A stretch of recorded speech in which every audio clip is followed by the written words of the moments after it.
perkembangan zaman, banyak sekali orang yang sudah beralih menggunakan surat elektronik. Nah, surat yang dikirimkan dengan media elektronik disebut dengan email. Email merupakan salah satu contoh media yang digunakan untuk mengirimkan surat ataupun pesan dengan dukungan jaringan internet. Dengan menggunakan email, maka kita dapat mengirim berbagai macam dokumen, mulai dari teks, video, ataupun gambar. Karena kecanggihannya, maka kita dapat mengirimkan email ke lebih dari satu alamat tujuan. Dengan adanya email, maka kita terbantu dalam kebutuhan sehari-hari, terutama dalam hal komunikasi.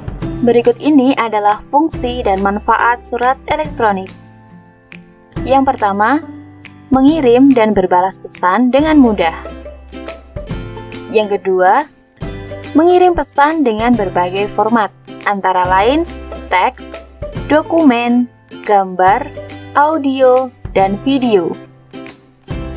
Yang ketiga, dapat membantu kita untuk memenuhi salah satu syarat dalam pendaftaran di segala website. Yang keempat, untuk media promosi sebuah produk. Yang kelima, sebagai identitas pemilik. Yang keenam, sebagai media komunikasi secara tertulis yang murah, mudah, dan cepat. Bagian-bagian apa saja yang ada di dalam email? Perhatikan penjelasan berikut ini. Bagian yang pertama adalah konfigurasi menu. Bagian ini digunakan untuk menampilkan atau menyembunyikan menu yang ada di kotak nomor 3. Ketika disembunyikan, yang tampil hanya icon-icon menu tersebut, dan ketika ditampilkan, icon dan tulisan akan tampil semuanya. Bagian yang kedua adalah tombol tulis. Tombol ini digunakan untuk membuat dan mengirim email kepada alamat email tertentu, yang merupakan salah satu fungsi utama dari email itu sendiri. Bagian yang ketiga adalah menu. Bagian ini merupakan tempat manajemen email yang masuk dan keluar.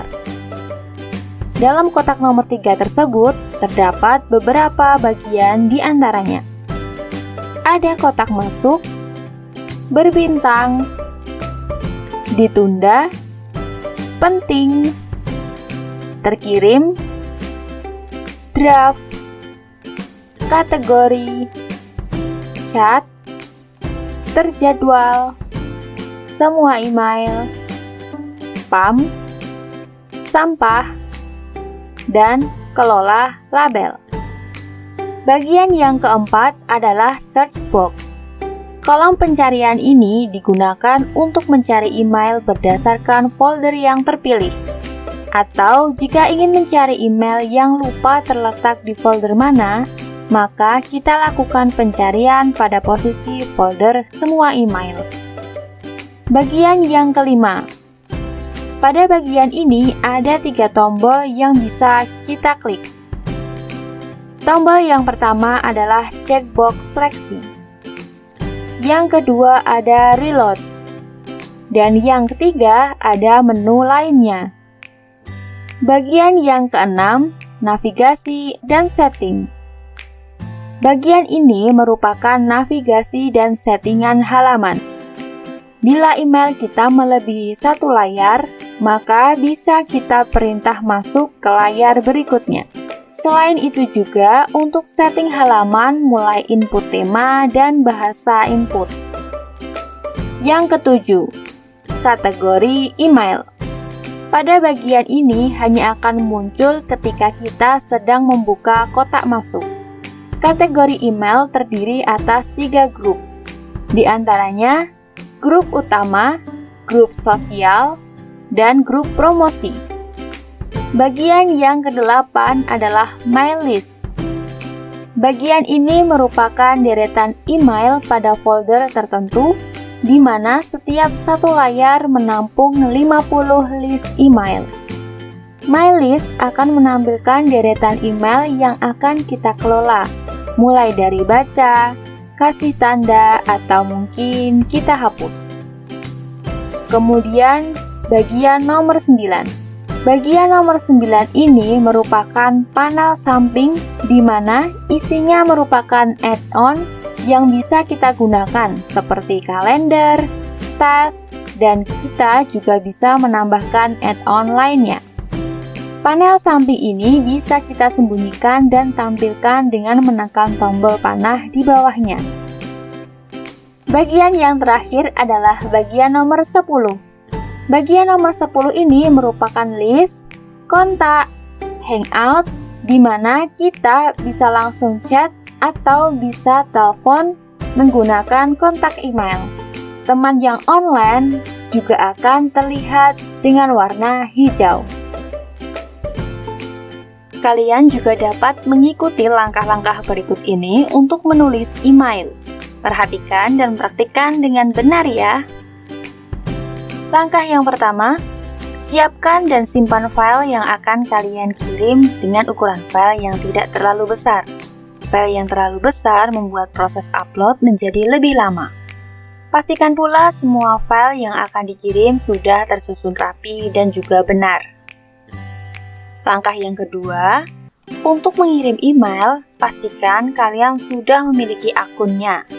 Jika kalian belum memiliki akun, maka harus membuatnya terlebih dahulu. Proses pembuatan emailnya pun cukup mudah. Kalian hanya perlu mengikuti langkah-langkah yang ada.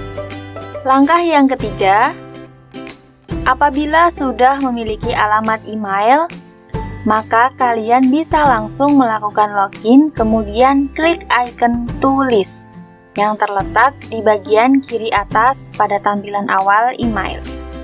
Ketika icon tulis kita klik, maka akan muncul tampilan seperti ini. Jika sudah muncul tampilan seperti ini, maka kalian bisa langsung mengisinya. Kolom kepada bisa kalian tulis alamat email yang akan kalian tuju. Bukan hanya satu alamat saja. Dalam email, kita bisa langsung mengirimkan ke lebih dari satu alamat email sekaligus. Setelah kalian menuliskan alamat email penerima, langkah selanjutnya adalah menuliskan subjek atau judulnya. Tulislah subjek atau judul email sesuai dengan tujuan pengiriman email.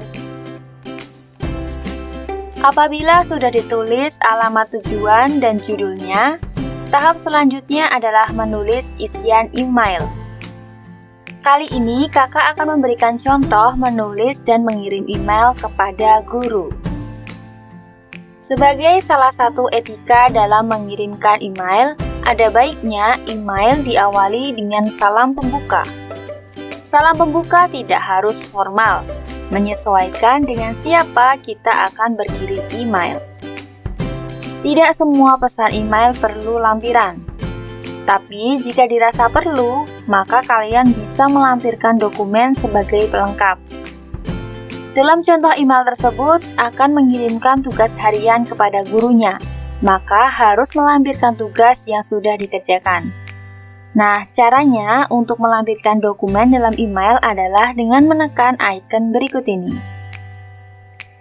Setelah itu kalian bisa memilih file mana yang akan dikirim dengan cara klik atau geser pada email. Jika semua elemen sudah terisi dengan benar dan email siap untuk dikirimkan, maka langkah selanjutnya adalah dengan menekan icon kirim yang berwarna biru. Jika sudah kalian klik, artinya email sudah terkirim ke alamat tujuan.